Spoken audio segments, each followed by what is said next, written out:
Por lo menos 3.500 taxistas del Paraguay se movilizarán este miércoles en los principales accesos a la ciudad capital.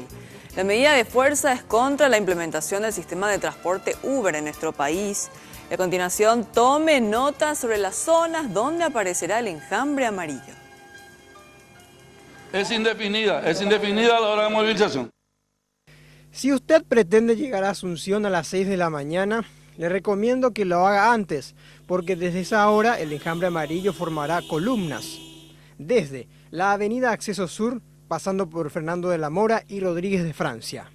También en el acceso este, en la ruta Mariscal Estigarribia y avenida Eusebio Ayala.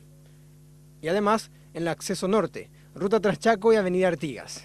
También tendrán problemas los que vengan de Luque por la avenida Aviadores del Chaco y de Lambaré por avenida Félix Bogado. Nosotros estaríamos haciendo movilización a paso peatonal.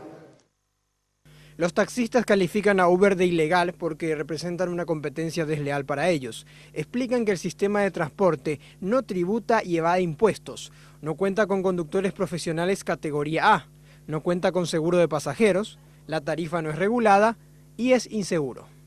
Con referencia a lo último, según la Asociación de Taxistas, Uber fue prohibido en varios países de Europa. Los manifestantes tienen la información de que el propio asesor jurídico del intendente Mario Ferreiro dijo que Uber no puede desembarcar en Asunción.